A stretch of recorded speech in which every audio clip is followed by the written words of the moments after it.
Hola, hola, amigos del Comité Fotográfico Mexicano. ¿Cómo están todos? Esta mañana de inicio de junio, ya llegamos a junio, a la mitad del año. Qué rápido se nos está yendo.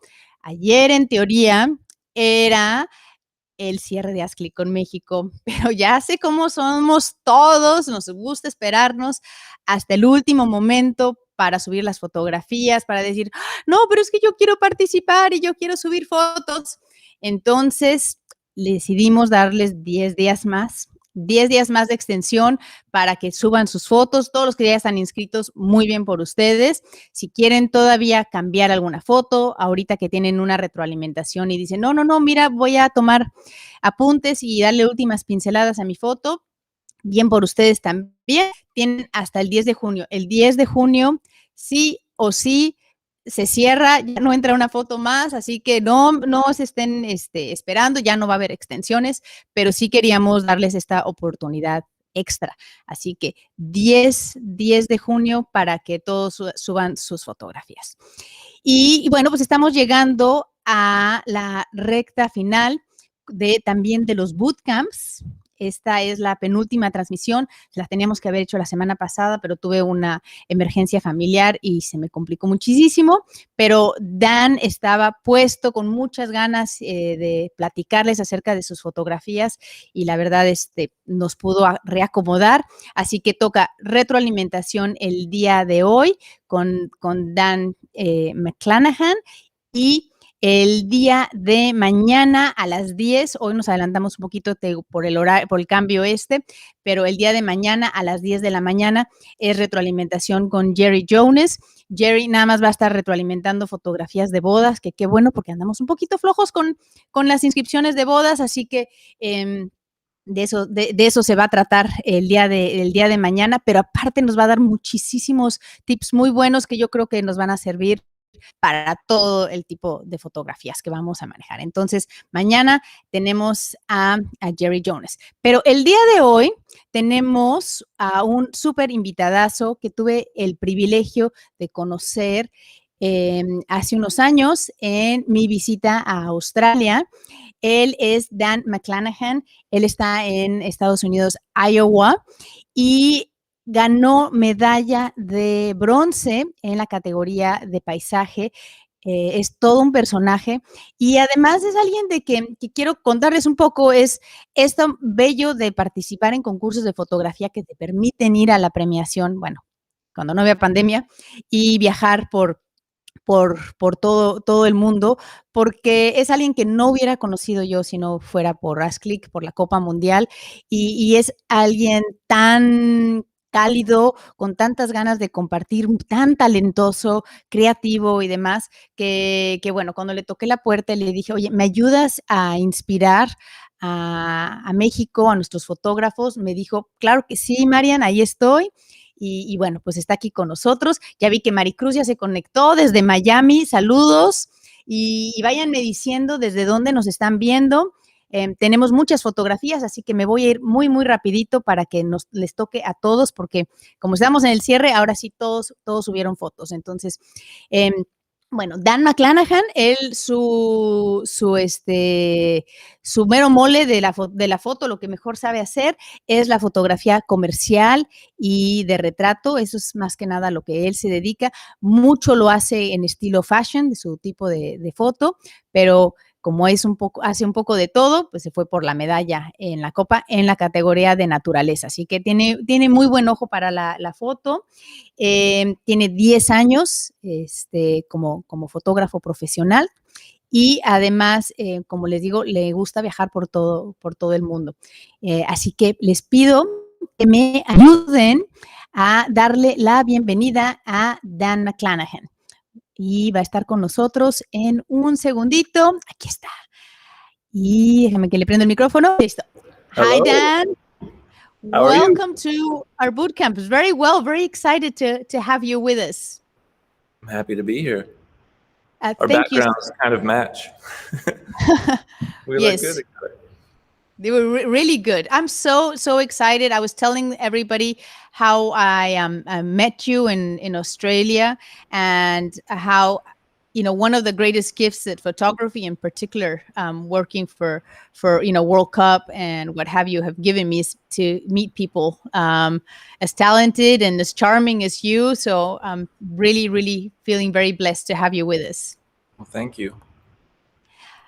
And so Dan, we have a whole, as you've seen, we have a lot of photographs that we'd like you to kind of give us your personal opinion on. We know that photography is not 2 + 2 is 4, but you've been around in this industry for 10 years, and I'm sure you have, a good eye. And but before we go there, I have 3 very important questions that I've been asking all of our guests, because everybody has such a different answer. It's it's the same questions. I've been doing it for 2.5 months now, and there are such varied answers that I think it just gives us a better perspective of everything. And I'd like to start off with, we're getting our images ready for competition to submit our next portfolio for World Cup, but people this year are not very enthused about participating. They got other things on their mind, trying to make ends meet for one. So so I'm trying to encourage them. Why would you think that, as difficult as the situation is, they should bother with participating in photographic competition? And before you answer that, let me translate the question in Spanish. I'll give you a second to answer.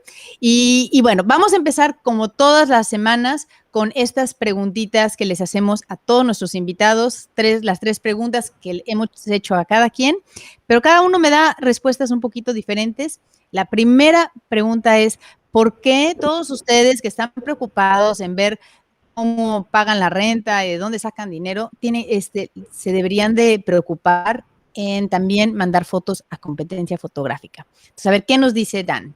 What do you say, Dan? It sounds cooler when you say it in Spanish. I would say in 10 years of doing this, there's never a convenient time to put in the work to prepare yourself to enter, but it's always worth it, especially when you don't feel like it. I feel like it pulls you out of that rut more quickly. And also right now, the whole world is frozen and behind and just starting to get back on top of things. And the faster you are at doing that, the farther ahead you'll be when work finally comes back, I think. So it's really an ideal time to make yourself do work. Is when you don't have time and you don't feel like it. I feel like that's when growth happens the most, is when it's crunch time. It made me think like going to the gym and, getting in shape. It's when you're just feeling lazy and you don't want to do it. That's when you should push Don't bring that up. I haven't gone to the gym in like a year. Yes, I have that in the back of my head too. So let me translate that. Le digo a Dan, bueno, entonces, ¿por qué ahorita que están ustedes tan ocupados en otras cosas? Y dice, no hay nunca un momento conveniente para participar en un concurso de fotografía. Al contrario, cuando se sientan que no tienen muchas ganas de participar y que no encuentran el tiempo para hacerlo, es cuando se tienen que obligar a hacerlo, porque eso quiere decir que están como en un ciclo vicioso no muy positivo. Entonces, el obligarse a participar los va a ayudar a ser más creativos y a salir. Y le dije, es un poquito como cuando queremos ir al gimnasio y estamos con la flojerita y no nos queremos levantar y demás. Eso es cuando realmente nos hace más falta ir al gimnasio. Entonces, ese es un muy buen tip. Do you have any other thing to say about that points before we go on to the next one? Just to do it. Me telling you to do it means I have to do it myself this year too. I skipped last year, so we're all in this together. Yeah, I'm getting my images ready for competition for this year too, because I skipped. So let's just get on with it. Perfect. And the next question, because how long have you been competing for? On and off for about 10 years. So just about as long as you've been a professional photographer. Yeah, I think it was like my second year. Cool. So when you started off, what are the things that you wish somebody that was 10 years ahead, or what would you go back and tell yourself now that you're, have all this experience, kind of the mistakes you made or the, advice? And let me translate that before you give us your answer. Y bien, Dan ha estado compitiendo en competencias fotográficas desde hace 10 años. Casi me dijo que estaba iniciando su carrera de fotógrafo profesional y empezó a participar. Eso en verdad es algo que siento que muchos fotógrafos exitosos como él hicieron, que los ayudó a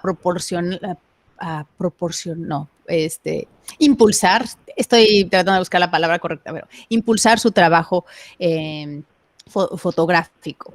Entonces, le digo a él, bueno, ¿qué hubieras deseado que un Dan del futuro o alguien con 10 años más de experiencia te hubiera dicho cuando estabas empezando? A ver, ¿qué buen consejo les da a todos ustedes? ¿Ok? All right. So I think the biggest thing that I would tell myself is just to submit to the process. I think as young photographers, we oftentimes have a pride in our work that we need to break down and learn to take feedback from other people, because photography is very subjective, and the more diverse set of opinions you can get about your work, the sharper it will be and the more marketable it will be to a broader demographic of people. So I've always had a progressiveness to my style and an edginess to my style that I learned to refine a little bit more through submitting to competition. My competition story is very interesting, actually. My first time, I was very proud of the work I had created as a young photographer. I entered my 4 images, and one of them received a score so low, they didn't even include it in the exhibition afterwards. And I didn't know that, but I was walking around looking for my picture, like, where's my picture? Where's my picture? And the print chair was like, it was below our standards for exhibition. We couldn't hang it. So that stung. That was painful. Did it make you feel fire? I grabbed all the judges and got as much feedback as I could. And then the next year I competed, and I won a category and got a perfect score on a print because I busted my butt to fix all the insufficiencies that I didn't know that I had, but they were pointed out to me by submitting to the process. And that's the turning point that kind of made me believe that this process is extremely valuable. But it's not easy, and it's not always going to feel good. The times it's the most valuable is when you do poorly, I think, because you learn to see the flaws in your own work, and your mind is expanded to kind of another level where you're like, I finally know stuff, and then you realize you don't know as much as you think you know. There's always more to be known than there is to know in this craft, which is wild. Yeah, and when you start getting cocky, that's when they come and say, Yeah, exactly. Yeah, and so that time that your image wasn't hung, did you did you feel like, oh, to hell with this, I'm not going to bother? I mean, was there that thought cross your mind? I knew that would not be helpful to my growth. I mean, obviously the pride in me was like, I know better than these people that have been doing it way longer than me. Like, you want to validate yourself, but that's just in all of us, and we have to learn to get over that. So Fantastic. All right. A lot of times we're the ones standing in our own way. I hear that all the time from people that don't want to enter. Either they don't feel like their stuff is good enough to enter that year, or they're too busy. But when you're in that place, that's precisely when the feedback will be the most beneficial to growing. Yes, I think. I love that phrase. We're the ones standing in our own way. Let me translate all that. Sorry, it was a lot. Acaba de decirnos mucha información muy importante que les quiero compartir en español. Sé que muchos ya entienden lo que dice, pero para los que le faltó algo, se los quiero traducir. Entonces le pregunto a Dan, oye, a ver, ¿qué consejos te hubieras dado cuando iniciaste en la fotografía? Y él dice, creo que me hubiera dicho desde un inicio, y les digo a todos ustedes, fotógrafos jóvenes en la profesión y más que nada en los concursos, es tengan fe en el proceso. Y nos platicó esta historia de cuando él participó por primera vez en competencias fotográficas, que en PPA en Estados Unidos te dejan mandar 4 fotos a competencia, no más, no 16 como en ASCII, no, son 4 fotos, y hay diferentes niveles. él mandó sus fotos y a una de ellas le fue tan mal que ni siquiera la colgaron en la exhibición que tienen después de todas las fotografías y cuelgan casi todas. Entonces él estaba buscando su foto y dijo, ¿y mi foto dónde está? Y dicen, no, es que tu foto estaba nivel tan bajo que no la pudimos colgar. Y dice que eso realmente le ardió. Le pregunté, ¿y te dio ganas de aventar la toalla y decir ya no?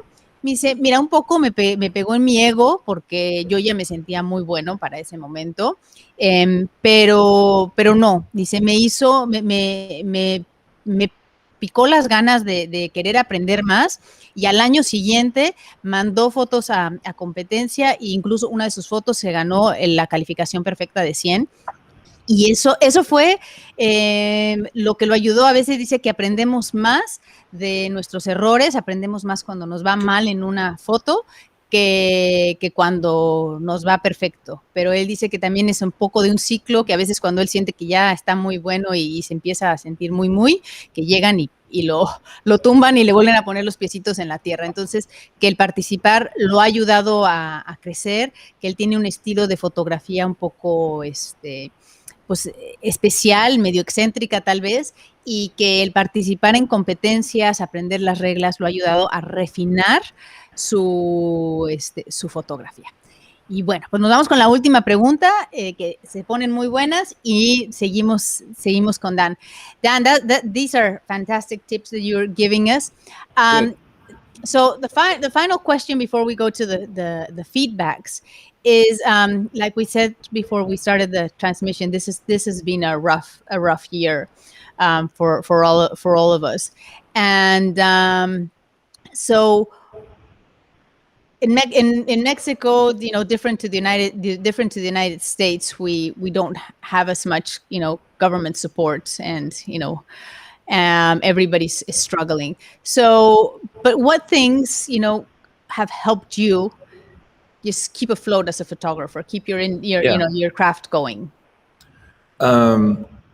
So at the beginning of last year, I was pursuing commercial work more heavily, and I had booked out about 3 or 4 months of projects, and I was amped. And then when the pandemic hit, all of that was canceled, basically. So I lost all the income I was planning on for the year, and I had a little panic.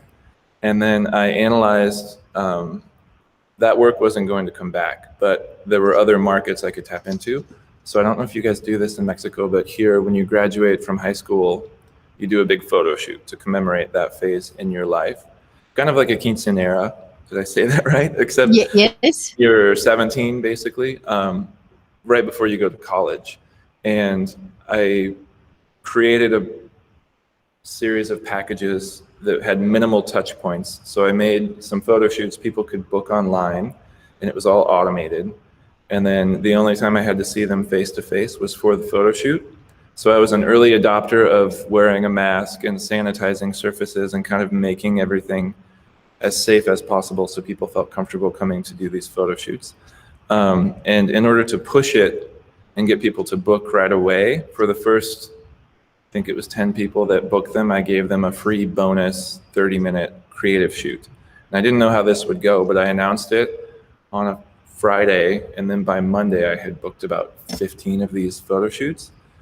And all of that was income when I didn't have anything. And it gave me stuff that I could do with minimal sets. So a lot of this work was in studio, so it was just myself, the subject, and maybe their parent. So we could all be safe and have enough distance, and I used longer lenses than I normally use, but it was forward motion, at least. I wasn't frozen waiting for work to come back. I was seeking out things that still needed to be done and figuring out how I could tap into those markets. The other thing that was really big for me, work stopped for everybody. So I got into doing headshots, because everyone that's a real estate agent or a business person, while they had downtime, they were finally getting to thinking about their personal branding and refreshing their image and doing all the stuff that they normally don't have time for. So I did a ton of headshots. And that's not a lot of money. They're pretty quick sessions for a few $100s, but I did enough of them that added up and gave me enough money to get through. So Those were kind of my two pivots. So I had to completely scrap my dreams and then analyze the situation and find little holes where I could insert myself as meeting a need for money. And it became more about survival than it was about art, which I normally try to focus on photographing things that allow me to be and feel creative. But all of that got shelved largely just to make it through. And then I tried to do my best being creative with the things I was photographing, but largely it was just a pivot, a complete pivot. Wow. I'm glad I got through. And now Yes. it's coming back closer to normal. We still do masks and smaller crews on commercial sets, but the commercial work is starting to come back now too. So we'll see. Cool. Well, let me get all that in Spanish in there for everybody. Entonces, le pregunto a Dan que cómo le hizo para sobrevivir en la pandemia, que creo que fue algo muy difícil para todos nosotros fotógrafos, y él me dice que sí, que a él le pegó muy duro porque él, al tener mucho trabajo comercial para el 2020, él ya tenía todo su 2020 ocupado con sesiones comerciales y le iba a ir muy bien, estaba pintando que iba a ser un gran año y de repente viene la pandemia y todo se canceló, ya no tenía trabajo, no le iba a tener ingresos y dice que entró en pánico, pero que tomó un respiro, dijo, a ver, ¿qué sí puedo hacer? Y que dice que él, pensando en la comunidad de fotógrafos con la que él se mueve, que fue de los primeros que dijo, ok, pues vamos a usar una máscara, vamos a sanitizar todo, planeó todas las sesiones en línea. En Estados Unidos se usa mucho cuando la gente se gradúa de la prepa y se va a ir a la universidad, como se van a ir a vivir solos, es una sesión de fotos muy particulares que les hacen un poquito como dice él, como las quinceañeras, de que ya te vuelves mini adulto, es ese tipo de sesiones, y hizo todo el proceso en línea para que la gente pudiera registrarse, ver sus fotos y tener el menos contacto posible. El único contacto fue las fotos, y usó lentes muy largos en su estudio, y lo hizo que fluyera y funcionara muy bien. Otra idea que le funcionó fue el ofrecerle a estos clientes 30 minutos extras de una sesión creativa, o sea, un bono extra para su sesión de graduación. Y luego se fue también a ofrecerles sus sesiones fotográficas a las personas para que tuvieran su perfil, porque muchas gente de negocios, godines, como los conocemos, aprovecharon la pandemia para, pues, para tratar de conseguir trabajo y necesitaban que sus perfiles estuvieran, sus currículums y demás al día, y parte de eso era tener una foto decente. Entonces, eso fue lo que mercadeó. No es lo que a él le encanta, porque a él le gusta la fotografía creativa y no es exactamente lo que a él le fascina, pero le ayudó a que hubiera un ingreso estable todo el año y sigue adelante, y ahorita todo está regresando, así que está confiado de que va a poder regresar a su trabajo comercial, que es lo que más lo inspira. Y ahorita le voy a preguntar que si prepararse para competencia fotográfica le ayuda como para ser creativo. So just to finish that off, because you said that this last year of work that you've been doing hasn't been as creative as you normally like to be. Has maybe doing projects to get ready for competition helped you keep that creativity up? Well, good question. I haven't been preparing things specifically for competition, but I did want to chime in and add that with my downtime, because I still had about 3 months without much to do, I assigned myself personal projects for practice to learn new techniques and focus on my growth and education. So I learned how to light paint. I don't know if you're familiar with long exposures and flashlights to paint like cars and collections and things like that. I did several of those for practice and kind of got really proficient at that skill set during my downtime. And now this year, I'm getting paid to do that work. Because I made myself look like I was busy during the pandemic when I wasn't. And that made my brand continue to progress. Cool. And I'll probably enter some of that work in competition, but yeah. Oh, that's when there's nothing to do, it doesn't mean do nothing. It means what can you do for yourself that will help you with your goals once the world returns to functioning. Yeah. I think I love that. Y nos da un tip más, Dan, que dice que en su tiempo libre que tenía durante la pandemia, que todos tuvimos demasiado, decidió aprender algo nuevo, y para él algo que tenía en su lista era aprender a pintar con luz, hacer light painting. Y entonces durante la pandemia lo estuvo haciendo, compartiendo las fotos de sus experimentos y demás. Parecía a la mirada de sus clientes que estaba muy ocupado, cuando realmente no lo estaba con clientes, estaba con proyectos personales, pero esto ayudó a que hoy lo estén contratando para hacer trabajos de light painting. Entonces, qué padre que en la pandemia aprendió a hacer algo nuevo y que ahorita está ya cobrando por él. Y le pregunté que si tiene sus fotos listas para competencia, y me dice que pues no específicamente, pero que seguro algunos de estos experimentos que hizo los va a intentar. Y antes de eso también platicamos los dos de que tenemos que ambos de meter nuestras fotos a competencia. No, obviamente yo no participo en AskClick, pero igual participo con PPA, que nos ayuda a estar manteniéndonos en la vanguardia. Y otra cosa que dijo, que creo que es muy importante, no sé si las dije en español, dice que a veces nosotros somos casi como que nuestros peores enemigos y nos paramos en nuestro propio camino, ya sea porque pensamos no soy suficientemente bueno, o que creemos que somos demasiado buenos y tampoco queremos participar. Así que tenemos que tener mucho cuidado qué pensamos nosotros mismos. Pero bueno, ¿qué les parece, chicos?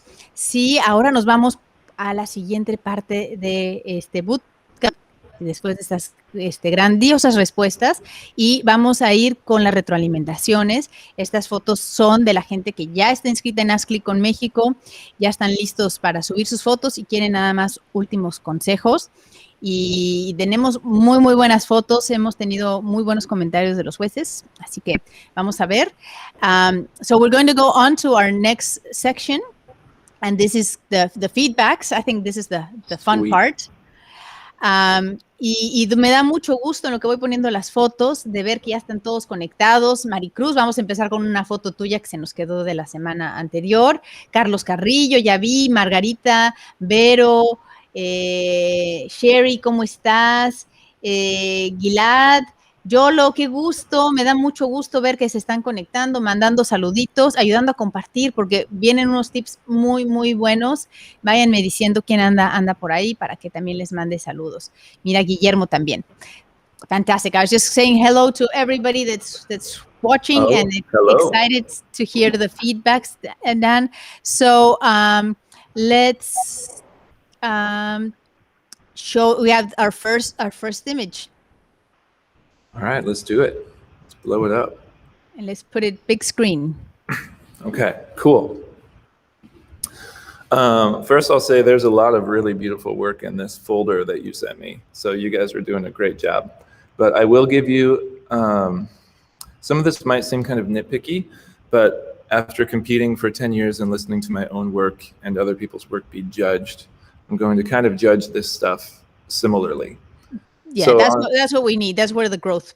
Yeah, exactly. Yeah. So on this image, it's a beautiful capture, but the first thing I noticed is that the snow on the bottom left of the image is blown out. So if this was a raw file, I would consider going back and seeing if you can recover any of that detail. Because if you have any blown out highlights are one of the biggest no-nos, I guess. If you have that in an image, it will not do well, regardless of how cool the picture is. The other thing I would say, part of this is from the haziness of the morning and you get all of this atmospheric distortion in the lens, but the focal point of this for me is the bison's nose and eyes. And that's the darkest portion of the image, and your eye kind of goes to everything around the exterior first because it's so bright. I think if you pulled up a curves or a levels adjustment and brought more density into the midtones and then brush that on to darken down, add a little contrast to the blur on the top, and then darken down the snow a little bit, and even the hump and the fur on the top of the bison, just so that the point of interest that your eye goes to first is the face. You have to be subtle with this so it doesn't start to look heavy-handed, but I think all of those things done in subtlety will help draw attention. to the focal point, and that will make the image perform a lot better. Fantastic. I don't know what I did. Give me a second. You disappeared.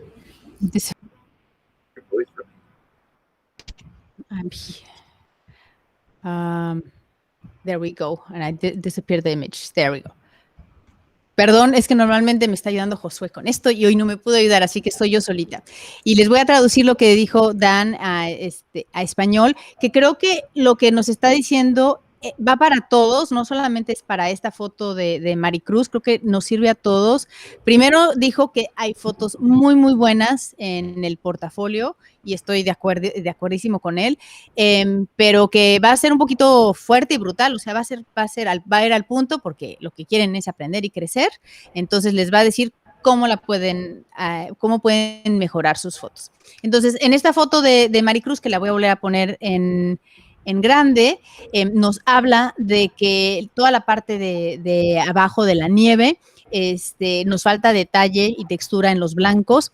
Recuerden que es muy importante para los jueces ver textura y detalle en los blancos y en las sombras. Así que esta foto ahí es donde le está faltando. Sé que Maricruz toma en RAW, así que seguro se la va a poder levantar. También recuerden que nuestra mirada se va al área con más luz, o área con más contraste, pero en este caso es el área con más luz, entonces se nos va la mirada a la nieve, luego se va a la espalda de este búfalo, al fondo, y lo último que vemos es la cara y la nariz de este animal. Entonces, y eso es lo más importante. Entonces, hay que trabajar con los contrastes, con luz y sombra, para invertir un poquito lo que tenemos en cámara, pero siempre cuidando este detalle de que no se vea que le metieron demasiada mano a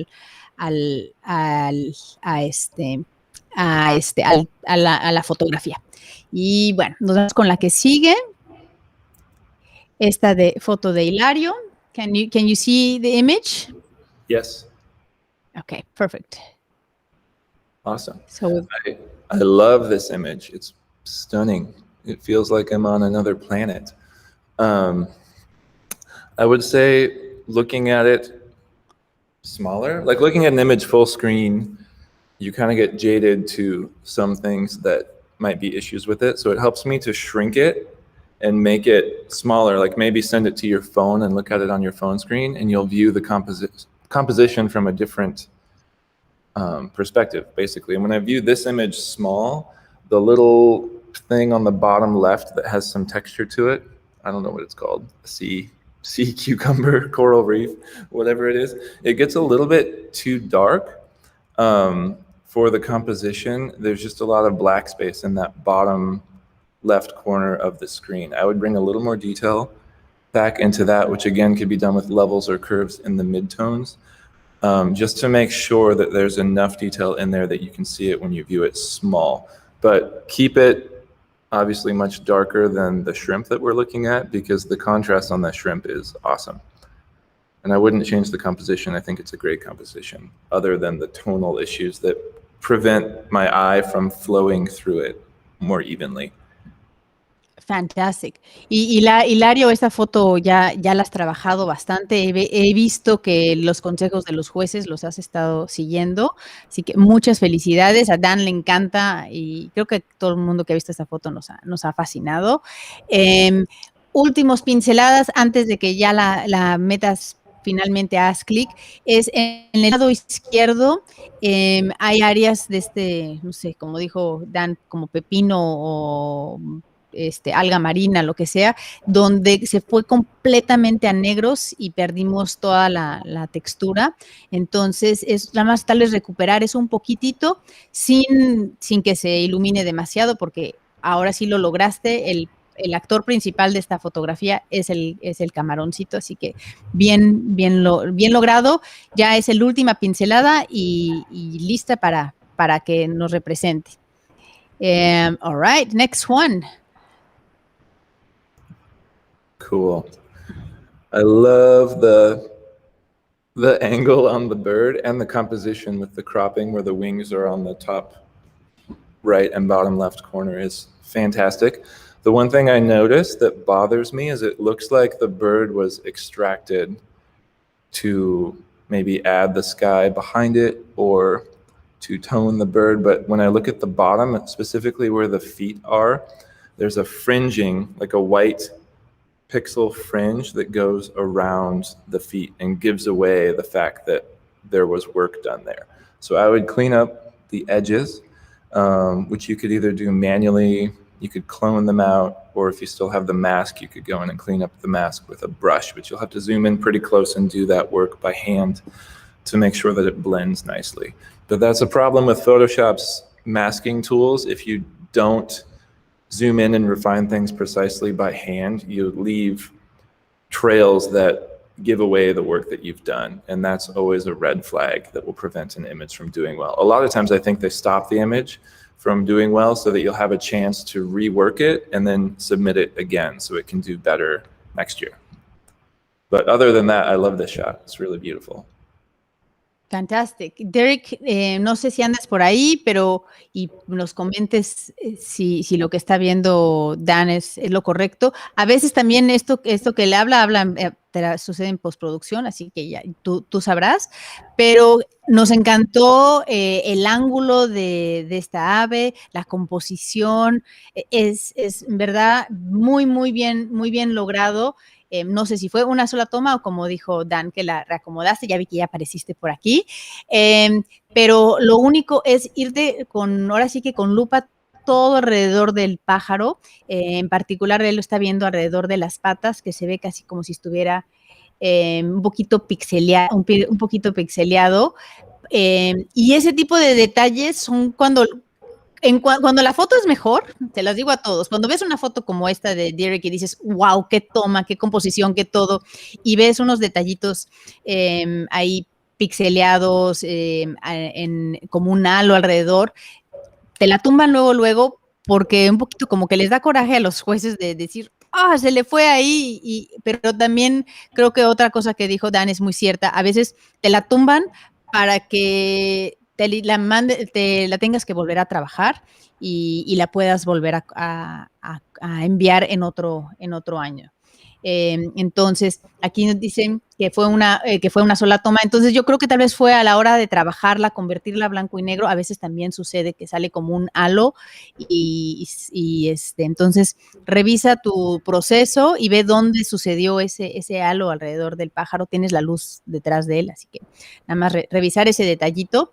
Pero es gran toma, felicidades. So he's telling us here that in the chat that it's just one shot. So really? I'm telling him that I think maybe when he turned it into black and white, that it might have been in the sharpening. Sometimes over sharpening will create an edge that looks like something was cut out when it was not. So it still fixed the issue. Yeah, like I said, maybe just go back a few steps.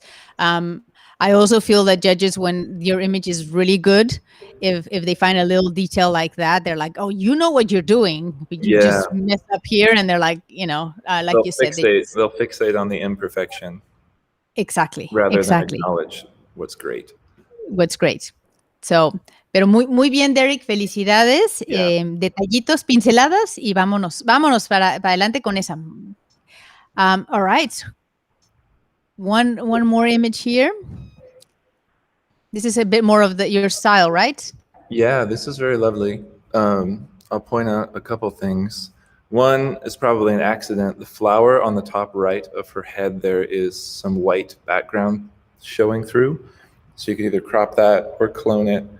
But the main thing about this image that could be better, and I know you might not have the chance to reshoot this, but the light direction is not very flattering compared to what it could be. If you look at the shadow to the left of her nose, it's going, like the light's coming from below and going to the upper left of the screen.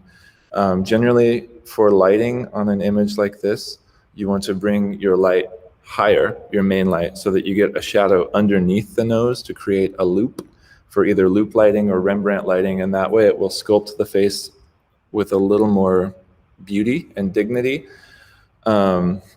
And then the rim light coming from the back left that's kind of accentuating her face, I would move that farther back so that the highlight is not hitting so much of the model's forehead on the upper left. And with those two subtle light movements, all of a sudden you'll have a lot lovelier shadow and highlight contouring the face, and that will fall into a shadow on camera left, model's right side. And you'll have that transition from shadow to then the separation light, creating another highlight, and it will just work a lot better. Otherwise, the pose is nice, the crop is nice. You could do a little, it looks like the skin was retouched, but the issues were, or the areas where I'm seeing issues are maybe where there's blush on the cheeks, and there's a few spots where there's some splotchiness in the underlying skin tone that could be cleaned up with a frequency separation. I don't want any more texture removed than what has been removed. Also, you could remove the blood vessels on the whites of her eyes too, if you wanted to treat this more like a high-end beauty retouch. But the biggest thing I think is the light direction on the face would not do well in competition, despite how beautiful it is. Definitely. Good points, and especially that this is your expertise. Ya vi que por ahí anda Enrique. Ese es el tipo de foto que le gusta, que sabe hacer Dan, y te acaba de dar unos tips muy buenos. Dice que le encantó la foto, a mí también, muy hermosa modelo.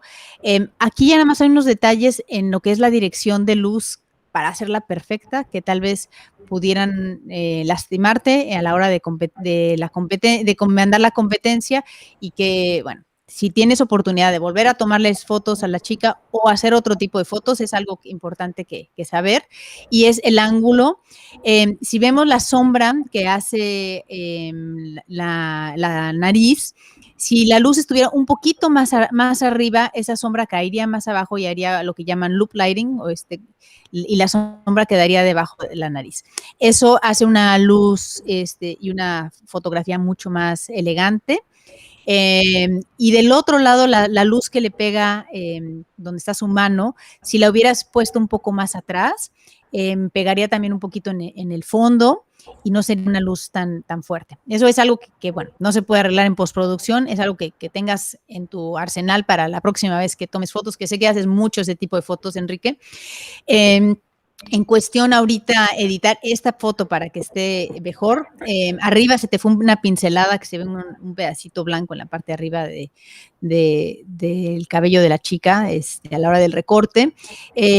La piel, creo que es otra cosa importante, que los jueces son muy exigentes. En el tono de piel tenemos diferentes áreas como que se hacen como manchones de diferentes tonos.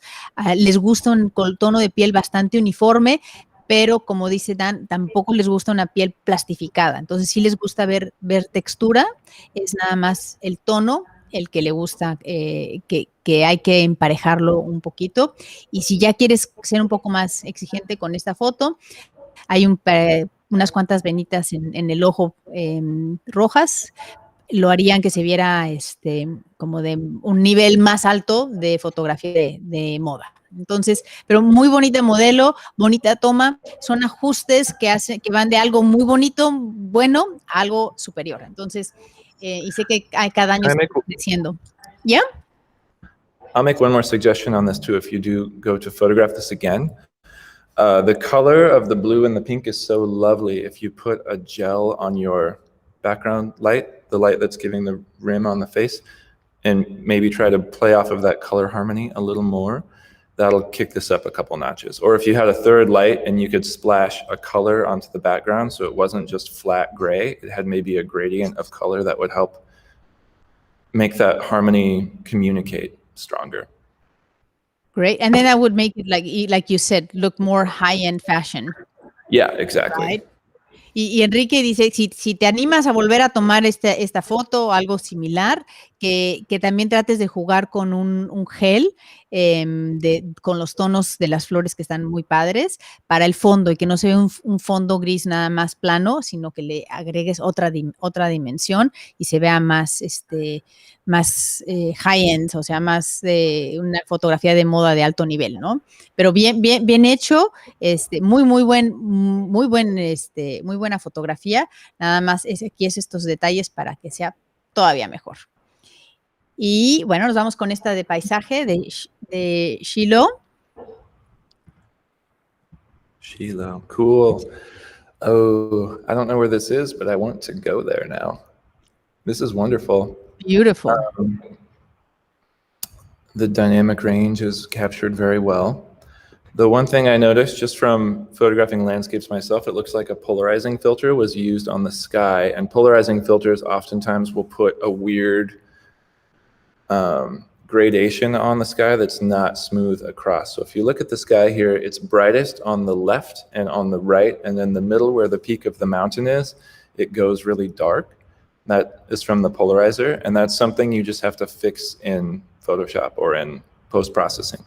So I would just dodge and burn. I would dodge the dark part and burn the bright part and just try and make the sky appear more even to make it look like you didn't use a filter, and it'll look more like what your eye saw when you made the capture. Otherwise, the color grading is very beautiful, and I don't think I would change anything compositionally. I would double check. It depends on if you're submitting this as a digital file or as a print. If it's a print, I would double check your histogram and make sure that there is a white point and a black point in your picture in order for this dynamic range to reproduce properly. Otherwise, it's going to look flat. It looks like the highlights might be crushed a little bit here on the histogram. Especially, I think the brightest point of the image is the cloud that's just to the left of the mountain peak. So if you do make an adjustment to brighten up the white point a little bit, leave that off of the clouds and just apply that to the ground below. And that will help even out the dynamic range between the top and the bottom, I think. But the biggest issue is the polarizing filter. Otherwise, this is a killer shot.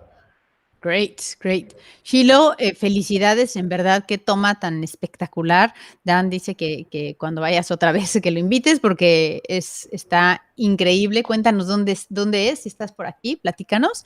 La verdad es que aquí ya son detallitos pequeños para cada uno de ustedes. Uno de estos detalles es que seguro usaste un filtro polarizador y hizo que el cielo se viera muy padre, pero la punta de la montaña oscureció mucho. Dan dice que eso es algo normal y que nada más se tiene que arreglar en Photoshop, regresarle un poco de luminosidad al pico de la montaña. Que para cositas extras, en particular si le vas a imprimir, pero creo que te ayudaría aún si no, es asegurarte que tengas un punto totalmente negro y que tengas un punto blanco, pero que tengas detalles en ambos aspectos. Siente que tal vez en algunas áreas estamos perdiendo detalle en los blancos, en particular el área más blanca que es justo la nube arriba del pico. Yo también veo una área en la montaña amarilla que también se ve como que le falta un poco de textura. Entonces, tratar de recuperar eso. Entonces, a la hora de que le des más luz al pico, no te me vayas a pasar esa luz a las nubes porque las vamos a acabar de quemar. Pero espectacular. Y gracias a Peña de Bernal. Mira, la verdad es que no me ha tocado verla y menos en este ángulo en mínimo en fotos. Así que vamos a hacer excursión. In the chat, they've just told me where it is, Dan. When you come to Mexico, Yes. We'll take you there. We'll take you there. Once the pandemic's under control, I would love to come someday. We'll definitely take out shooting. Okay. Let's plan on it. Esta foto de Ceci. Hola Ceci, si andas por ahí. Y gracias Derek por estar aquí ayudándonos con los comentarios. This All looks right. like a painting. Very This looks nice. like a what? A painting. The dynamic range is very lovely. I know this is very difficult to capture. I haven't done a ton of underwater work myself, but I've done enough to learn a few things. First of all, compositionally, I like the composition, but the stick that's coming out of the turtle's back left leg looks awkward when you view that in the context of the turtle. So purists might be offended by this, but I would clone out that stick just because it makes my eye leave the picture. I trace the turtle from left to right, and then I see the stick, and it leads me right out of the frame. The only other thing that I might tweak here is the atmospheric distortion from the junk floating in the water. Gives it a beautiful haze, but it's very light. I feel like you might be able to pull some more richness into the background and into the water and just saturate those colors a little more by pulling your midtones towards the dark. Not enough to ruin the feeling that you have here, which is a great feeling, but just enough to build some density, take what you have and make it a little bit stronger, and then that will help draw attention to the turtle a little bit more too, I think. Because right now you have an inverted vignette where you have like a light colored vignette around the picture is the illusion that the atmosphere gives. If that were darkened up a little bit, I think it would flow with more impact. Yeah, it'll help the turtle want to kind of pop out. Yeah. Yeah. Ceci, qué bueno que estás por aquí. Me encanta que cada semana estás con nosotros. Felicidades, bellísima foto y dice Dan que parece una pintura. Muy, muy bella. Detallitos que la pueden hacer todavía más espectacular y son, como le estoy diciendo, son pinceladas, son chiquitos. Muchos puristas que quieren tomar la foto tal cual no les va a gustar, como dijo él, pero en la pata del lado derecho de la toma se ve un palo o una ramita o algo que está de la pata hacia afuera. Él sugiere que te elimines eso porque esa rayita como que te jala y te saca de la toma. Acuérdense que queremos que el espectador se quede dentro. Lo otro es que se ve como un sueño, como una pintura, y esto lo hace mucho esta como nebulosa que hace el agua, pero lo que también ha logrado es que se vea como un halo invertido, como una viñeta invertida en blanco, y la tortuga lo más oscuro. Es un poquito como la primera foto de Maricruz. Entonces, él sugiere tratar de trabajar con los tonos medios, regresar un poco de color y textura ahí, oscurecer un poquitito el fondo para que la tortuga salga. No demasiado, porque entonces le vas a quitar ese efecto que lograste de que parezca como una pintura que está espectacular, pero sí un poquito para que ayude que así que la tortuga parezca como que se está saliendo de la toma. Pero aparte de eso, súper, súper hermosa y muy bien lograda. Felicidades, Ceci. Y vámonos con la que sigue de Misael. Esta ya la vi el otro día en Facebook. Qué toma tan bella. All right. Ceci and Misael, the two creators for this, they go out together scuba diving. And I was going to say, you guys have some really cool underwater stuff. All we have in Iowa is a couple small lakes, so I'm jealous. They're all muddy and they only have catfish in them. Well, you got lots of new friends in Mexico. Not me, not only me. Now you got lots of cool friends here. So I'm sure when we get you to come, we'll take you fun places. Sweet. I can't wait. This is sweet. The strength of this image, I think, is the composition. I know this is probably really difficult conditions to shoot in, but I can tell that the shutter speed maybe isn't quite sharp enough. It's so there's some motion blur going on, which is okay. I think that works in if you play it right. But the thing that bothers me initially, I guess, is the fish that's above the stingray's right wing. Is it called a wing?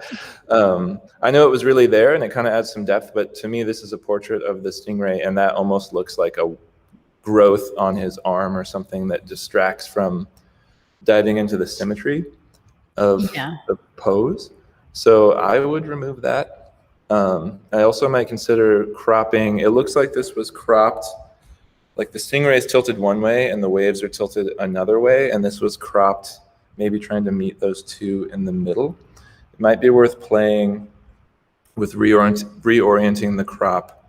The dark space on the bottom seems like it might be wasted space to me.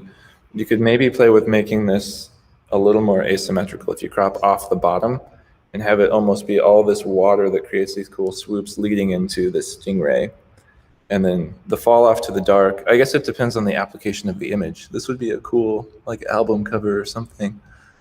But otherwise, I don't know that there's much else that can be done. The vignetting is nice. Yeah, I guess this might be controversial, but if you selected the stingray, rotated it slightly so that the symmetry of the wings was in alignment with the symmetry of the water, that way you could crop it straight and then it would be a lot more symmetrical. But that would be cheating. So it depends on the category. I was thinking the exact same thing because I kept on seeing, the waves one way and then the stingray the other, and it's just like it's a little disconcerting. I want them to be together. Yeah. And I think when you're trying to get an image ready for competition, it's you do all these little details. Maybe you wouldn't do it for a magazine or right. National Geographic. If your goal is to convey truth, you don't manipulate. But if the goal is a category where that type of artistry is okay, then you need to do it, I think, to compete against the impact of your competition. Fantastic. Y bueno, grandes consejos de esta foto de Misael, que por aquí anda, que está espectacular, gran toma, la he visto ya varias veces en Facebook y siempre me paro a verla y a disfrutarla, y eso que está en chiquito en el celular, me encantaría verla impresa giganorme. Y detallitos, dice Dan que la veo un poquito como que la velocidad a la hora de la captura no fue lo suficientemente rápido, hay un poquito de movimiento ahí, pero que funciona. Eso funciona para esta toma porque también te ayuda a ver el movimiento, las olas y todo. Así que eso no preocupa demasiado, pero del lado izquierdo se ve como que hay un pececito, hay algo que parece como que le está creciendo a la mantarraya. Esto lo eliminaría y tal vez jugar un poquito con los recortes para la composición, pero para mí el elemento más importante, y es algo que comentó ahorita Dan, es que la mantarraya tiene como una caída hacia un lado y el agua tiene una caída hacia el otro, entonces la ves y a la hora que tú hiciste el recorte como que quisiste compensar las dos y está uno viéndola tratando de ver para dónde, ¿no? Como que tu cerebro no lo alcanza a acomodar. Si fuera esta foto para National Geographic o para algo donde realmente necesitas contar la historia de la mantarraya y la verdad, no te sugeriríamos eso. Pero para concurso, donde tienes que generar gran impacto y quieres que los jueces no tengan ni pío que decir, sería nada más este detallito, que agarrar la mantarraya y acomodarla para que esté alineada con la misma curvatura de la ola y hacer el recorte para que quedara todo parejo, ¿no? Tendría mucho más simetría y más impacto. Así que inténtalo a ver si te gusta. Creo que para concurso sería ideal. Así que, pero felicidades, Misael, Ceci, los dos están haciendo trabajo de locura y compartiéndonos un poquito del mundo submarino que estamos disfrutándolo, yo creo que todos. Y bueno, nos seguimos con Lalo Carrillo. Si andas por ahí, salúdanos, dinos que nos estás viendo. We have one that's a bit more reportage. Yeah. This is cool. I love the composition and the depth to the frame. I wouldn't change anything to the exposure or the tone of it. I keep wanting to, it's interesting that the piece of glass that is the clearest is just showing pants and a shirt, and the boy's face is very obscured down below. If this was indeed a candid capture, then that's great. If this was something where the boy was told where to stand, I think he could be either turned to the side or framed in a way that insinuates a little more depth and story.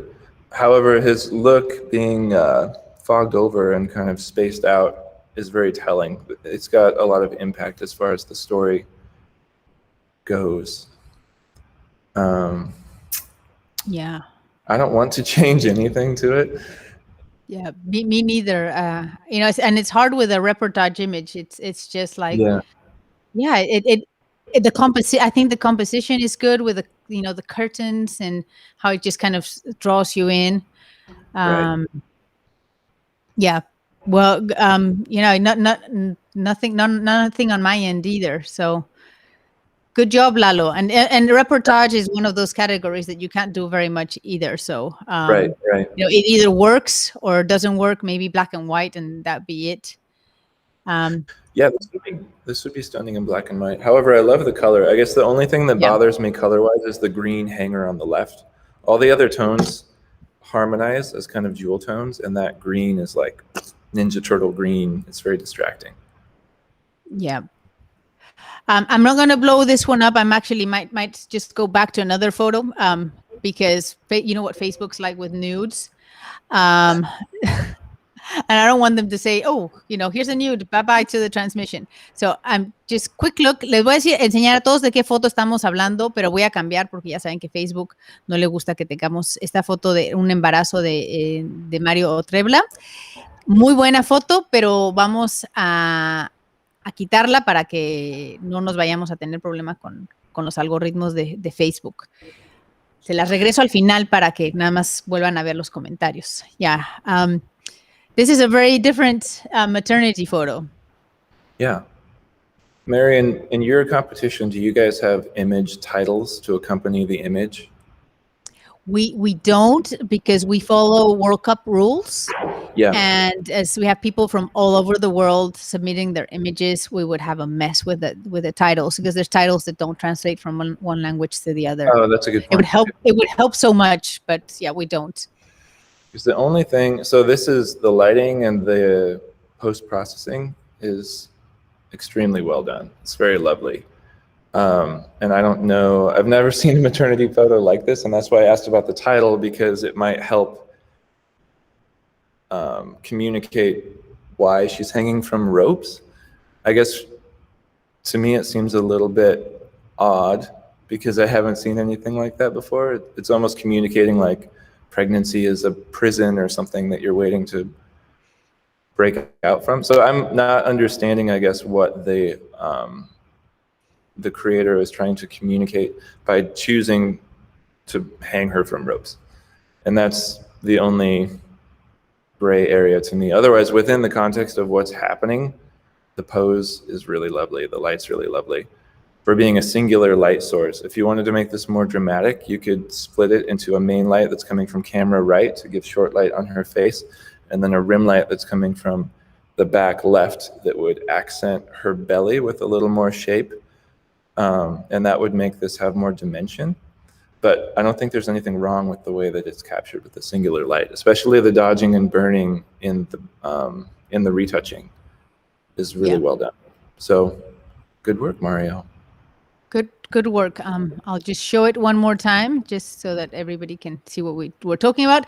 Y bueno, la foto no la quisimos tener demasiado, nada más se las muestro rápido, pero es una toma muy, muy interesante.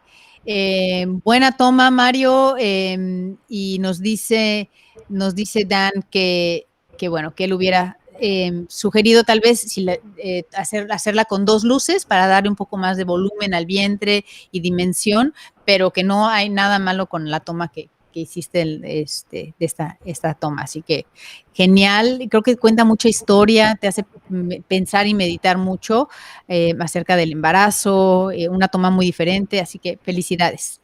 Aquí hay otra que también se las muestro un chiquito para también evitar problemas con los algoritmos de Facebook. So another one that Facebook might not like, so. Yep, that's cool. Okay, so I love the composition on this. It's very cool, especially the arms that are crossing in opposite directions at the top. The areas where I will make suggestions are in the Photoshop layering. I do notice a couple things just from being a compositor myself. The woman that's in the back, if you look at her feet, the underside of her feet are burned far too much. It looks like she's standing on the ground. You'll need to lighten the bottom of those feet to make her look like she's actually floating. And the girl that's in the front, if you look at her foot, you'll see that the weight on her toe gives away the fact that she was standing on the ground and then she was cut out. If you liquefy that toe down so it looks more relaxed, then she'll have more of the illusion that she's actually floating. The background, where you put in the marble texture, the symmetry of that clashes with the asymmetry of the posing of the subjects. I would try to keep kind of a vignette of texture, but don't have it be symmetrical. Maybe find some other stock of marble texture that you can use to construct something in the background that has asymmetry to match the symmetry of the subjects. And then also, I don't know, since they have gold wings, it could be cool to kind of put in like a gold key line around them, kind of like a piece of traditional fine art to tie in that color. I'm trying to think of a way to put more connection between the subjects and the background, because right now they're just pasted on. So it could either be some shadowing, or it could be almost some glow coming from behind them to draw attention to the middle. And then in between them too, similarly, they could have more depth rather than look like they're pasted on top of each other. If you put more layers where you put some shadow between them where the light's coming from, it would look more photorealistic, which I think helps pieces like this come alive a lot more versus look like they're cut and pasted. It looked more three-dimensional instead of two-dimensional. But the feet are the first giveaway that I would try to fix. And then from there, this is one of those things you get into it and you work on it, and then you need to just take a break and then come back and look at it with fresh eyes, because there's so much that you could do here. It'd be hard to find a stopping point. Yeah. Y Chris, estoy haciendo un zoom aquí en los pies porque es justo, ya te lo han sugerido, sé que la has estado trabajando y que está quedando mejor y mejor cada vez. Esto de los pies, los pies de la chica del lado de hasta atrás, están más oscuros que los de la otra chica y está flotando, entonces, y la luz le está pegando de abajo. Así que hay que aclararlos, hay que meterles un poquito de luz. Y el dedo gordo de esta chica está muy tenso, y si está flotando debería de estar más ligerito, entonces con un poquito de Photoshop se lo corriges. También nos habla un poquito del fondo y la simetría que podemos llegar a ver en el fondo. Dice que tal vez que juegues un poquito con la imagen, con este fondo, que la simetría algo tiene como que no termina de funcionarle. Yo siento que es como que tiene abajo esta textura y en la parte de arriba también, pero no, algo le falta como para terminar de enmarcarlas, y aterrizar para que todo se sienta que es todo parte de la misma toma y no quedó nada más como que una toma, otra toma y todo fue siendo empalmado, sino que haya más congruencia. Es ese tipo de detallitos que hacen que cuando haces un trabajo de composición, de Photoshop y agregas muchas tomas, que se vaya sintiendo que todas se unen. Tal vez un poquito de lo del fondo, dice Dan, que tenga unas vetas doradas o un cierto halo dorado para que las alas de las chicas con el fondo también trabajen. Hay que checarlo, pero que el detalle más grande es, sin duda alguna, los pies que te acabo de mostrar. Eso es la sugerencia número 1. Y nos vamos con esta foto de Laura. All right. This must be in a museum or something. Yeah. The effect that's applied is definitely a cool way to draw attention to the subject in the middle. I am noticing, so if you look behind the skeleton that's floating, the windows in the back middle don't have any effect over them. It's almost like the mask for that cut off, and the windows being sharp behind bother me. I would almost try to reconstruct this by starting with your image and then duplicating it and then masking out the skeleton and then apply the effect behind the mask. Also, the effect looks very digital, and this probably would fly better if you tried to emulate an optical lens zoom with the post-processing instead of just applying a filter, which you should be able to emulate that somewhat in Photoshop by applying blur that will help the background behind the skeleton maybe obstruct more around the vignette of the image and just draw attention to it. I think it could be refined. Like, this concept is really cool, but it's not refined to the level where you can't see how it was done too quickly to be very successful in print competition. Hopefully that makes sense. Yeah. And I wanted to ask you, because I've heard this quite often, is when you have text in an image, it always draws your eye. You want to read it, and it's something in your brain.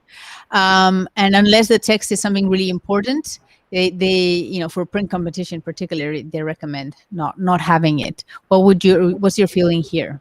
Well, that's why if there were some blur to accompany the zoom effect, the text might become abstracted to the point where it's less distracting. Same with the people on the bottom of the frame. If you remove the text entirely, the banner is going to look weird because they wouldn't have just a dark banner with nothing on it, right? So that's a tough one, because I like the idea of there being something there that's just obscured to the point where it doesn't bother me versus removing it. Otherwise, yeah, you should take it off. Otherwise, it's a giveaway and you're distracting from the main message. In a competition, judges judge so many images. You really need to remove anything that could potentially distract them from promptly receiving and digesting the message that you're trying to communicate to them. So you're right, the text would be a distraction on that level. And to me, I like the people along the bottom, but they're a little too in focus as well. So that's why I forget the name of the blur, but like a radial blur maybe, or a zoom blur. Not a Gaussian blur. There's a whole bunch of types of blur in Photoshop, and you could play with some of them until you find one that makes this look more optical. But the vignetting is nice, and the toning on the skeleton itself is really cool. It's got a lot of dimension to it. Yeah, that's really good. And I think you've shared another really good tip here. So let me translate that. Mira, Laura, me encanta, tus fotos tienen mucho impacto, el blanco y negro, mis respetos, y tus ideas creativas buenísimas. Entonces aquí son detallitos que vamos a hacer que esta foto llegue a un nivel todavía más alto del que ya tiene. Primero, a la hora de poner el efecto, te faltó poner el efecto en la parte de atrás de este esqueleto, en las ventanas. Entonces eso definitivamente te resta puntos. La sugerencia de Dan es que le pongas el efecto a toda la foto y luego limpies el esqueleto para que el esqueleto no tenga este efecto. Un segundo paso que haría que tuviera más impacto y no se viera nada más como un filtro, nada más aplicado y tan, es que le pongas un filtro de blur, que hay varios que hay en Photoshop. Definitivamente no el Gaussian, sino uno de movimiento, demás, que le agregaría una dimensión extra y más trabajo. Y también eso ayudaría al texto que vemos del lado izquierdo a sacarlo de foco y que nuestro cerebro no quiera ir y leerlo, porque eso es otra cosa muy importante, que nuestra mente siempre quiere leer el texto que vea en la foto. Entonces, esto distrae mucho. Un tip muy bueno que nos acaba de decir es: recuerden que los jueces están viendo cientos de fotos, a veces miles de fotos en AskClick. Nos llegan a veces hasta 3,000 fotos, imagínense. Entonces, su trabajo como creador es lograr que los jueces o los espectadores puedan ver su mensaje, su foto y entregárselos ya ahora sí que peladito y a la boca, ¿no? Que no tengan que estar diciendo, bueno, lo intentó y lo logró, no, es el impacto bien hecho, bien logrado y que no tengan nada que desmenuzarle a sus fotos. Pero bien logrado, Laura. Y pues nos vamos con la que sigue. Ana Paula Ávila. Cool. So my favorite album of music that came out in 2020 was called Punisher by Phoebe Bridgers, and this looks very similar to the cover of that album. So by default, I'm biased towards thinking this is extremely cool because the red light filling, I'm assuming that's smoke from a fire. And that happens to the judges as well. We need to kind of play to the different feelings, right? Yeah, exactly. To me, this is less expected, and it looks more like an indie rock. Like it's kind of weird and abstract in a way that I very much enjoy. To tone it up better, though, you've got some blown pixels in the shadows on the bottom. You can see down along the bottom right and the top right in the shadows. When you photograph at a high ISO like this, you'll get pixels that blow out. And you need to go in and clean those up with a healing brush. And there's also a few rocks that are catching the highlight that are distracting. Maybe rather than remove them entirely, you could just tone them down so that they don't draw your attention down to that dark bottom right corner.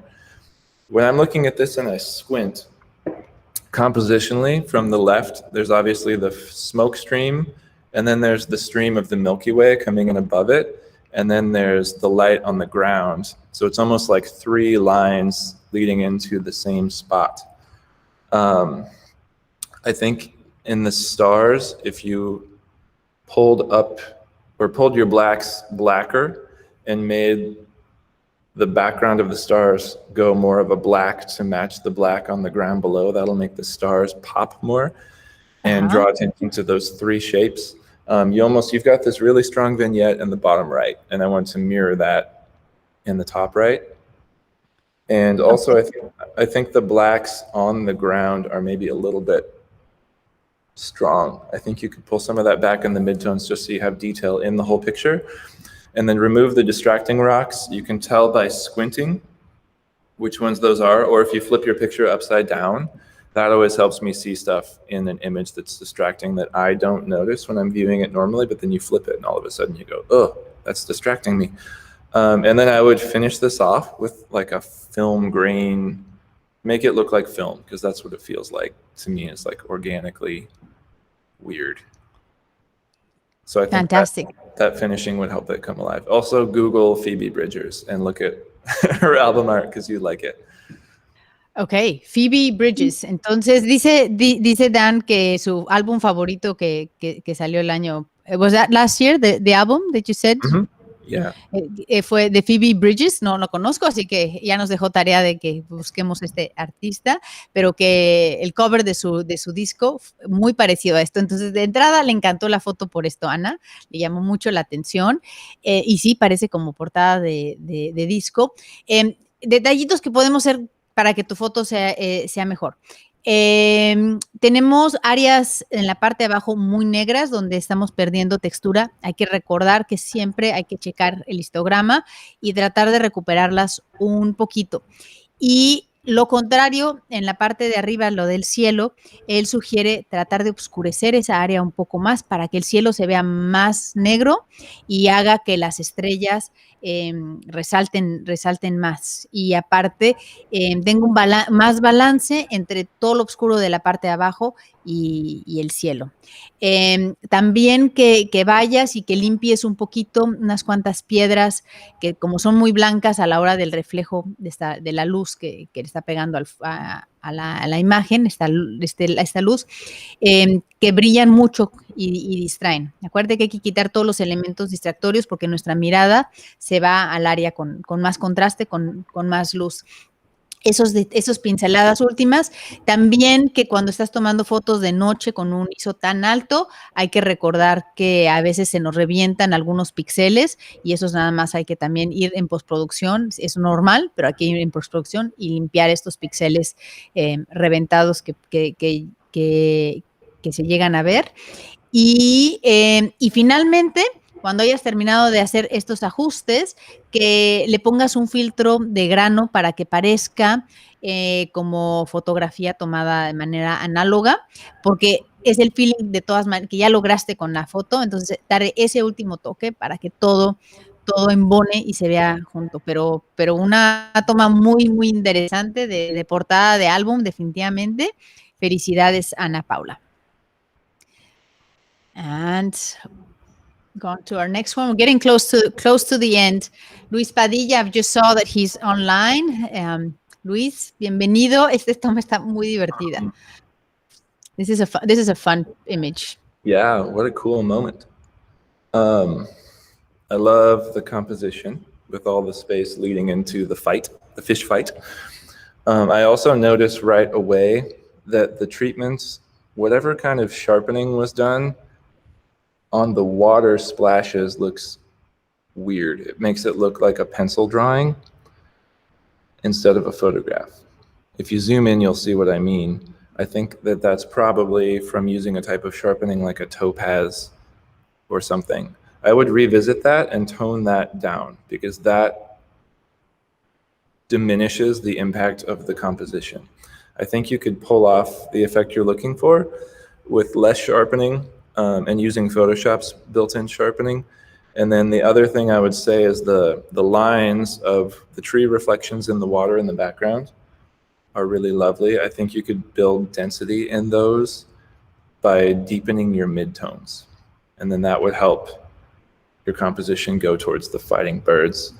And then lastly, if this is a raw file, I'm assuming these highlights are so bright that they're irrecoverable, but if you look at the blown out highlights in the water, yeah, if there's any detail to be recovered in those, that will help a lot. And even if you process your raw file again and open it and layer it on top of your edit and then kind of blend back in just that highlight detail, that's going to keep that water to camera left from being the strongest point of contrast in the picture, which really distracts from the subjects.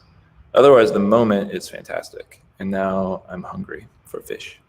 For fish. Luis, oye, qué excelente toma. Y siento que te diviertes muchísimo con tus fotos. Está divertidísima, es un momento único. Ahora ya lograste el impacto, ya lograste el momento. Ahora vamos a ver unos detalles en la postproducción. Creemos, tanto Dan como yo, que tal vez en el revelado acentuaste demasiado el sharpening y hizo que la foto casi parezca como dibujada a lápiz o está un poquito crunchy, yo diría.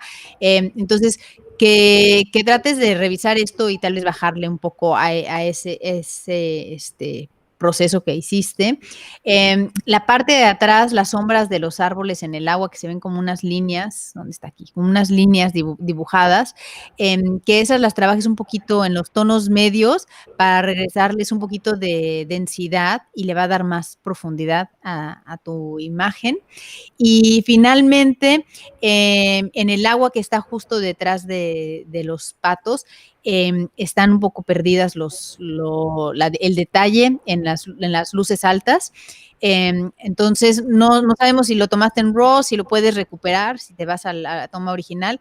Y Dan, lo que dice es que tal vez tomes esa foto, la empalmes y le trates de ir recuperando poquito a poquito un poco de detalle al agua. Son de los detalles que los jueces luego andan tras nosotros, ¿no? Detalles en las sombras, detalles en los blancos.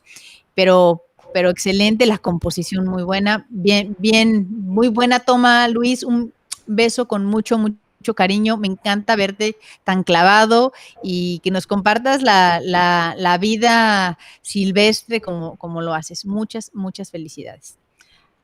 And we go here to No Castro's image. Beautiful. She's got a couple more.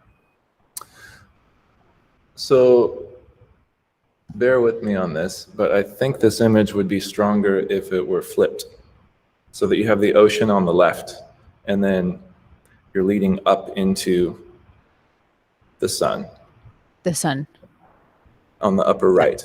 This is great as is, but sometimes when you're doing a landscape image, especially if it's abstract like this, if you're not photographing a monument that everyone knows how it exists in reality, sometimes it's fun to try flipping the image different ways. And just compositionally, I think this one would flow better. Feel free to disagree with me. Otherwise, the sun placement is perfect and the flare from it is great, but I see a couple little pieces. So when we have lens flare, the initial sunburst is very attractive, but then the fall off flares where you have like little pieces of flare kind of going through the image can be distracting. I would just take out the little, there's a little one in between the top two rocks, and then there's a bigger orange one down near that bottom right rock. I would remove those flares. But then it's cool that the line on the bottom right rock almost looks like it's part of the flare from the sun. That's a really neat piece of composition. The only distracting, like if I squint my eyes at this picture, my eye goes to the reflection on the middle left. There's a little pool of water behind the rock on the left. So go more left. Oh, well, it's on the far left. Yep, that little pool of water. Yeah. It's what we call a crash point. If you squint, your eye goes to the point of most contrast. And because the gradient in the sky is handled so nicely, the point of most contrast is actually that puddle, because the puddle has a bright highlight next to a black rock. So I would remove that. Okay. Yeah, especially that's on the corner of the image, and it, Yeah, exactly. Because otherwise the flow from the rock down to the other rock is really great, especially if you flipped it and it was a flow up from a rock to the rock with the sun. Since we read from left to right in our culture, I tend to process images better when they're in that orientation, where the story happens, where you have the pinnacle of the action on the right side of the page. Other cultures that read from right to left, I've heard that that is reversed. So there's some subjectivity to this, but that's how I perceive it.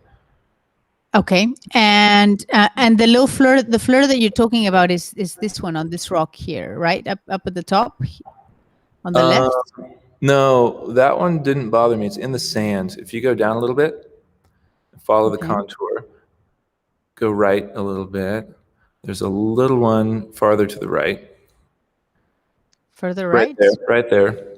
Kind of in the middle third now, underneath that little rock. There's a this yep, here? that guy.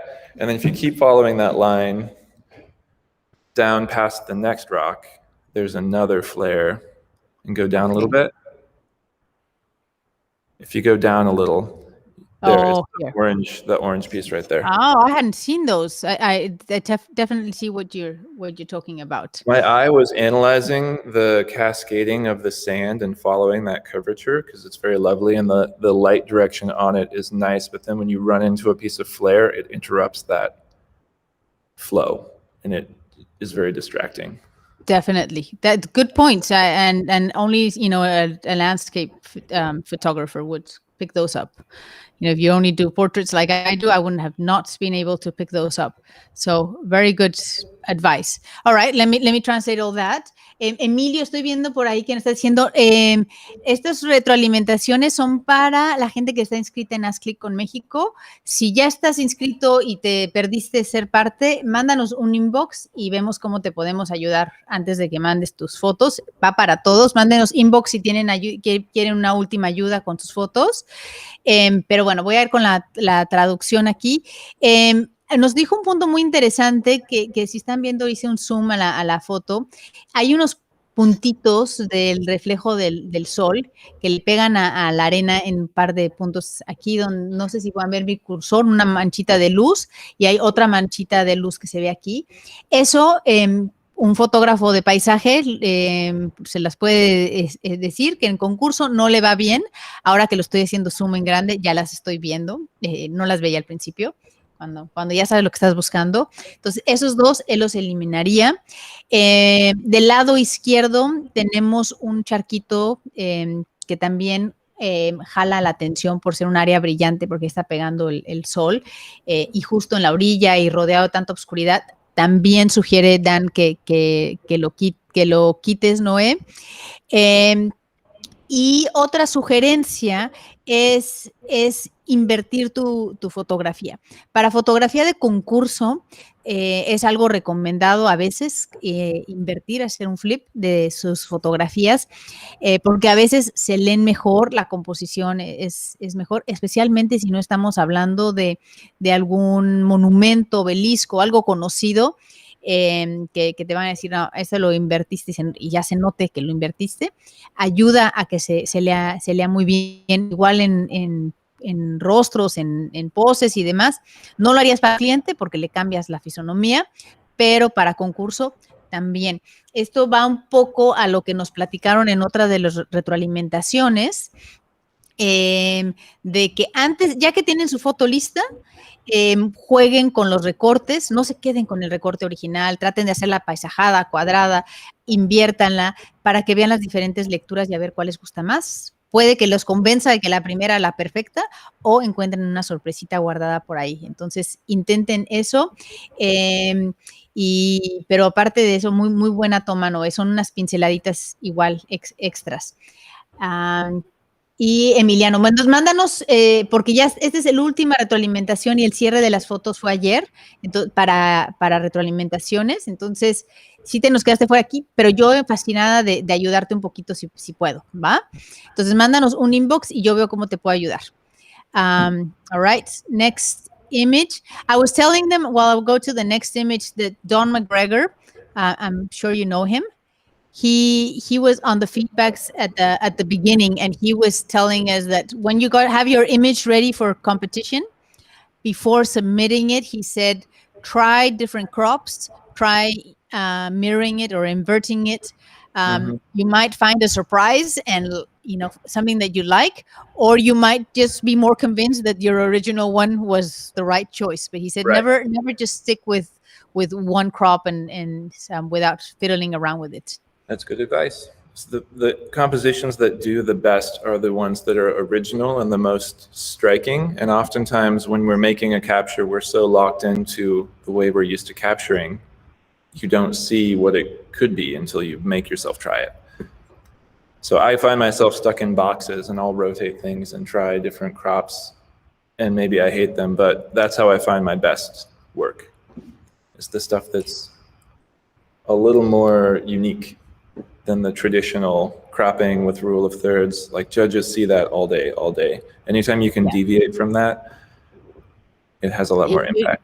It has more impact, yeah. Y le comenté lo que nos dijo Don McGregor y él dice que es muy buen consejo, que hay que pensar que nuestro cliente para el concurso de fotografía son jueces que están viendo cientos de miles de fotos y se aburren de estar viendo lo mismo. Entonces, si tienen un recorte, un encuadre diferente, una composición diferente, va a crear más impacto. A veces nos quedamos nosotros en nuestra cajita, es que así la tomé y así me gustó, y no queremos experimentar algo diferente. Así que tengan eso en mente. Y sí, yo Noé tampoco había visto esos brillitos hasta que los puso Dan y ahora ya no los dejo de ver. Así que muy, muy buen consejo que nos dio. Yeah, Noé was saying that she hadn't seen the little highlights that you in her previous image until you pointed them out. You don't see them until someone points them out to you, and then you'll see them every time you shoot from now on. Yes. But cleaning up flare is a constant battle in landscape photography. This image, I feel like I'm looking at a wallpaper for an Apple computer. Yes. The toning is spectacular. Gosh, I'm struggling to give critique here because I wouldn't change the tonality at all. Selfishly, if I could make this whatever I wanted, obviously you can't change the capture, but I would love to see the whales doing something more interesting. But since that's not changeable, I don't know that I would change anything. Maybe the only tweak would be the light direction is from left to right, and there's a fairly noticeable darkening from left to right on the sky. You could slightly subdue the highlight on the upper left, so that it's less of something that draws your eye back to it.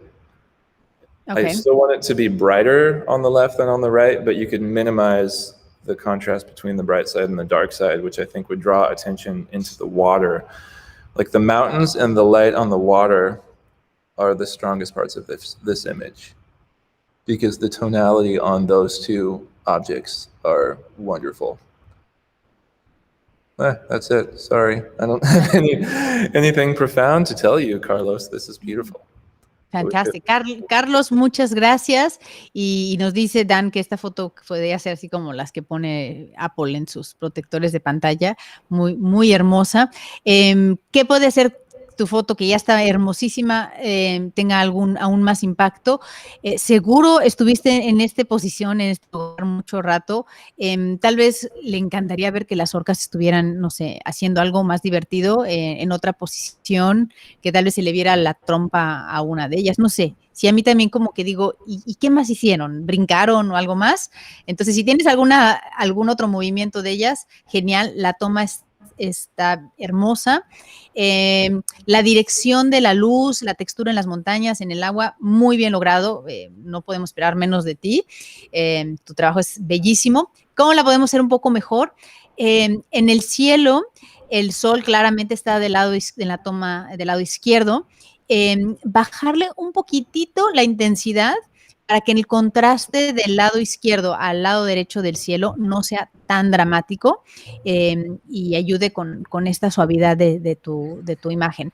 No totalmente, porque definitivamente tenemos que ver de qué lado viene la dirección del sol y demás, pero bajarlo un poquitito. Y sí, no hay mucho más que decir de esta toma porque muy bien lograda en todos los sentidos. Nada más si tienes otra con las ballenas, las orcas más entretenidas, podría tener todavía más impacto tu toma. Felicidades, Carlos. I told him that he was probably sitting there for a while, so maybe he's got them doing something else. Yeah. That frame's killer, though. Ooh. Yeah, we have. This is our last one. We're finishing strong. Cool. This is really cool. Yeah. What kind of bug is this, I wonder? Like a fly? Silvia, andas por ahí, Silvia, nos cuentas qué bicho es este. Increíble. Tu trabajo también, estoy enamorada de él. If she's around, I've just asked her to tell us what she's looking at. Cool. So the impact of the overall digital treatment is strong. I will say it looks like it was a combination of creating detail, like a detail filter, like high pass or topaz, but then some noise removal was done on top of that. And if you look at the eyeballs on the bug, there's areas where there's great detail that transition harshly into areas of no detail. It's like too smooth. You kind of lose, maybe that was intentional, but you lose the photorealistic nature. Like there should be texture in all of that, I would think. So also, it looks like this was cut out and the background was made black. Just looking at the top of the bug, the mask has some issues where it's not quite, like the mask around the bug isn't done as precisely as it could be done. I think the hairs look a little weird on top of his head. And then on the bottom, under his chin, the hairs have like pieces that are partially missing, and it very much looks like digital brush strokes from the treatment happening on top of that masking. If there's either a way to mask this more precisely and reprocess it to try to retain, like bring out the detail, but try and keep it a little more photorealistic so that the texture, like this to me looks like a digital painting in the way that it is treated. And I love that it looks galvanized. It looks like his head is made of steel. But the areas where you lose texture altogether that are contrasted against this extreme texture looks like a mistake versus intentional. So I think the image is great. I think it could be reprocessed and be stronger. And I don't know if this is masked and it's on a background. The all black is very striking. But maybe if there's a mask and you could manipulate the background, if there's a subtle color gradient or something to kind of tie in either the yellow or the green, it might give it a little more visual interest and help the masking issues that make the hairs look weird to be less noticeable. Yeah, give the background a little bit of color or texture, a little, so it kind of blends. Yeah. But the biggest issue, I think, is on the eyeballs. Like it almost falls off into what looks like pixelation in a bad way. Like if you zoom in on the left eye, it goes from texture to like weird out of focus pixelation, and then back into texture, and then back into out of focus pixelation. Yeah. Yeah. Or I guess go to the left side of the face is what I was referring to as the eye, like the big yellow thing on the side of the bug. Yeah, down there. Yeah. That's where it starts to fall apart. And that needs to really hold up if this is going to be an image that makes it through. I think you have the impact, and that's normally the hardest thing to have in a print competition piece is good impact. But then you just have to clean up all the technical flaws in the post-processing, and then this could do really well. Definitely. Congratulations, Silvia. Yeah, great work. I'm reading her comments here. What is she? She says it's an aberjón. I don't know what an aberjón is in English.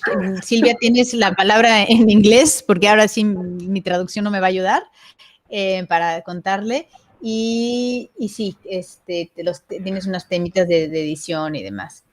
Pero bueno, por ahí ya vi que se conectó Laura y Shiloh, que me andaban preguntando qué son sus fotos. Ya pasaron, pero eso se queda grabado, así que a ratito pueden ver no solamente sus fotos, vean las de todos. Dan ha hecho comentarios muy, muy buenos que seguro los ayudan a todos ustedes. Y bueno, con la foto de Silvia, nos encantó a los dos, es así como que, wow, qué increíble, ¿qué será? Nos encanta ver este bicho metalizado. Bumblebee. That's what it is. Yeah, interesting. Muy interesante. Y entonces hay detalles que, bueno, estás diciendo que lo hiciste a propósito, pero podría llegarse a interpretar, y la verdad es que tanto Dan como yo lo estamos viendo como tal vez un error a la hora de la edición, que hay áreas de mucha detalle y mucha nitidez y otras que se ven medio borrosas. Entonces, eso es lo que los jueces en cuestión técnica te pueden quitar puntos.